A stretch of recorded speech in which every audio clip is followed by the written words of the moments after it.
Okay, so this week we're going to talk a little bit about town drawing, and specifically drawing individual houses. So I'm actually using a map which is fairly well along at this stage. If you run across my How to Draw Towns map, we're kind of on the final stage now. So the steps I take to get to this stage are start off by drawing the terrain, so that would be the coastlines that you can see at the bottom there, including all the river up to there, and all these cliffs which you can see kind of down here. So that gives us an idea of the terrain the town sits in.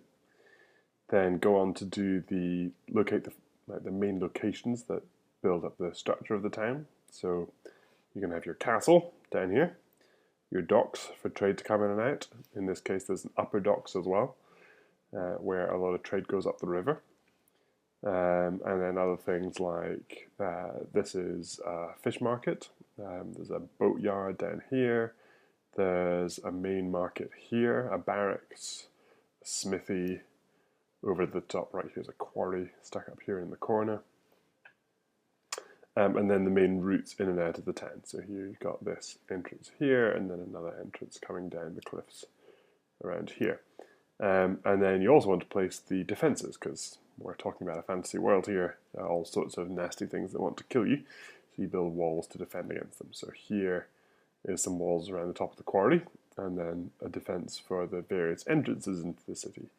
So we have two main entrances here and here, and then obviously the river entrance here, which gets heavily fortified by the castle itself, and a bunch of seaside defenses.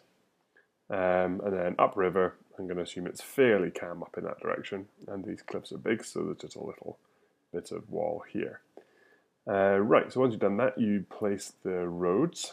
So in this case, the road runs down through the single entrance, runs pretty much straight to the river, because you want to get across the river, get to the castle. That's one of your main power centres and a main destination. And then the road carries on and goes back out the other side.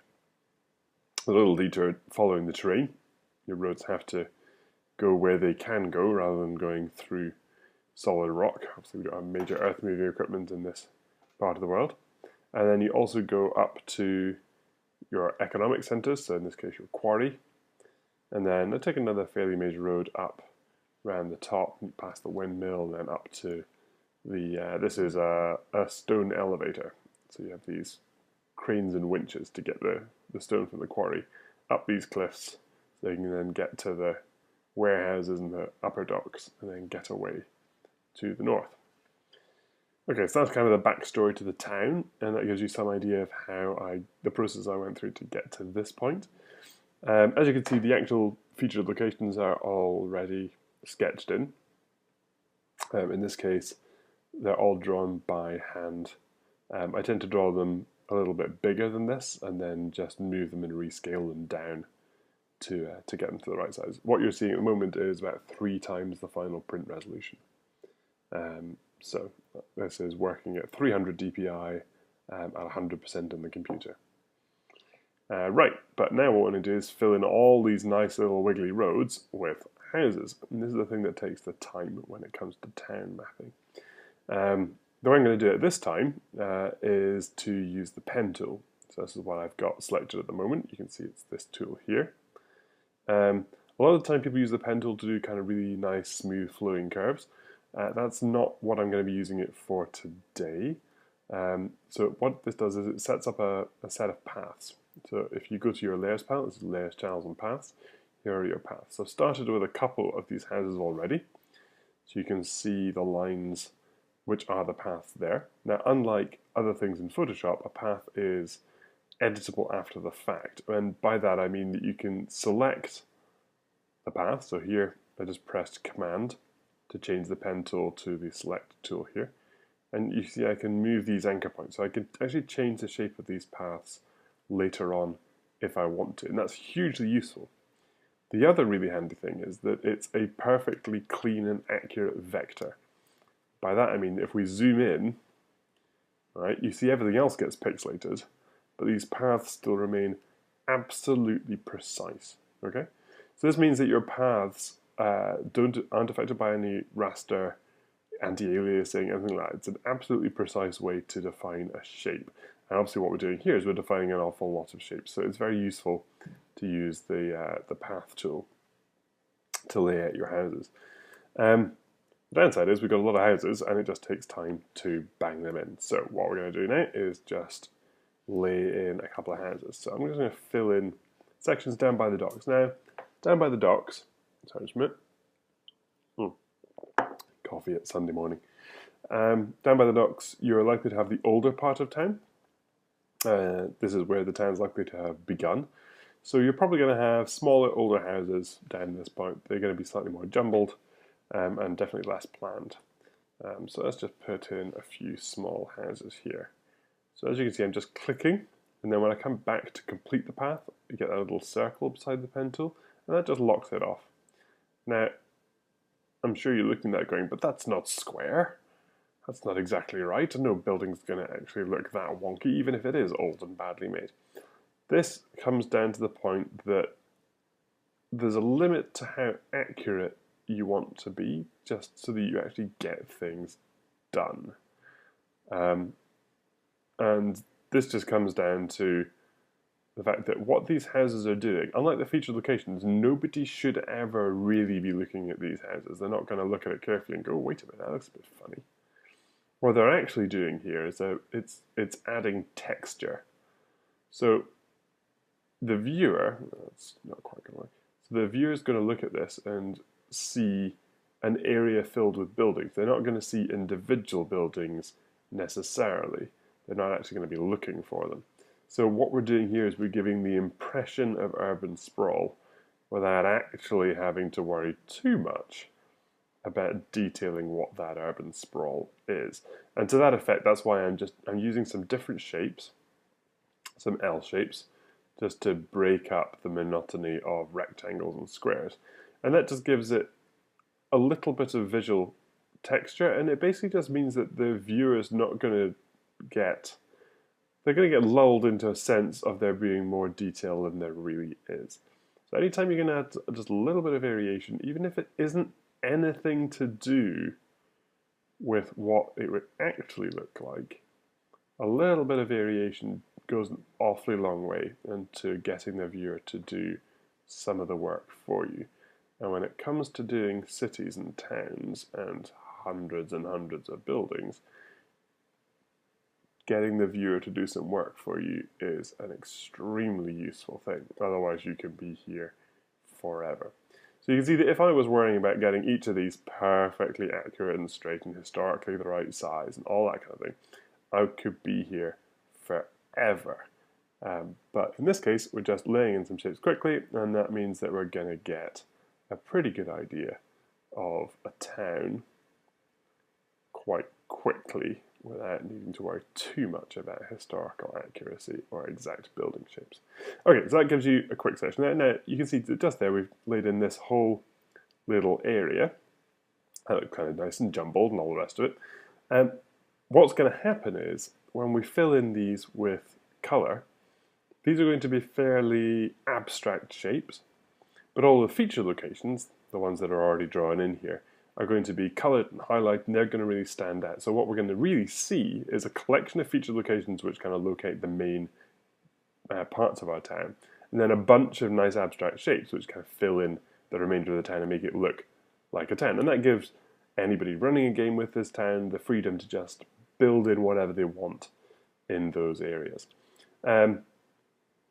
So once you've done all of that, we can then use these vectors to actually fill in some actual house styles, because we obviously at the moment we can't, if we were to print this out, those don't show up at all. That's just vector information. It's not actually done anything to change the look of the picture yet. And so we need to use those vectors down the line to actually give us something to look at. Right, but that's a job for another day. This I will just carry on with quickly. Okay, so we've now done a lot more buildings. So if we now zoom in, you can just have a look around. You can see the various building shapes here. So we've filled in all of this extra space. There are lots and lots and lots of little buildings. And also if we go to the outskirts of the town, I've put in some buildings for farmland. So we've got a couple of just little shapes scattered around, which gives the impression of some little settlements there. Now there's also some variation in sizes, so just to try and, as I said before, break it up, give it a bit more visual interest. You've got some very small buildings down here, kind of little slums or outhouses or shacks, which are kind of built into the corner of these cliffs. You have some more regular shapes, so here we've got a very rectilinear section. You've got some less regular shapes, so here's like an extended terrace. So a load of buildings which are kind of grown together to create this slightly more organic shape. Near the quarry, here's a very regimented set of buildings here, so that would be like the workers' quarters, so equivalent to like the old mining houses, the old mining terraces in the north of England towns in the UK. So just rather than making sure that you build buildings all the same everywhere, try to break up the shapes you use, try to use different sizes, try to give some indication. Also, you can use negative space pretty well. So this is the empty space left around your buildings. So in this case, we've left kind of nice openings in the middle of a set of buildings here, or towards the edge of a cliff, or just to give some kind of variation. So you're not trying to fill all the space, you're just trying to give an impression of lots of buildings. Right, now just because I mentioned at the beginning that the joy of using vectors is that you can actually vary, wrong tool, you can go back and you can edit these things. So, for example, if we go to this building here, we see that that's, I was saying that you don't want everything to be exactly rectilinear, but you probably want to. So I've just clicked on it and I have all the anchor points, so I can vary that like that. So that's using the direct selection tool here. Now if I instead go to the path selection tool, then I can just pick a path and I can move it around. So I can do that. You can also use the transform tool once you've got one of these selected, so you can rotate it and move it and then establish that there. So the vectors allow you to, once you've got your map, as you can then zoom out, have a bit of a look around, see what you can see, and then think, oh, should we change this building or that building or move it around? Okay, and now I'm going to do another short video on exactly how to go about making this all look pretty. But for the time being, what I'm going to do is I'm going to use the selection tool. So that's this one here, load path as a selection. Okay, that takes the paths that I've created, and I'm going to create a new layer, and I'm going to just fill this one with white. So there you go. And then I'm just going to quickly steal, I'm going to put a single stroke line on it with a stroke of 1 pixel, and I'm going to drop the central blending fill opacity down to, let's go for 60%, maybe even 50. Okay, and that basically, you can now see that even though I don't have the path selected anymore, we now can see the buildings quite cleanly. And I'm also going to make the roads back to a white. Right, there you go. So this means that when we zoom out, you can see all the buildings and you can see the roads as well. So that gives us the basic layout of the city. And the next time, we will be talking about how to turn or different methods to turn this kind of nice map of floor plans of houses into a more three-dimensional map. Although, as you can see, this map would probably work just fine as it is at this stage.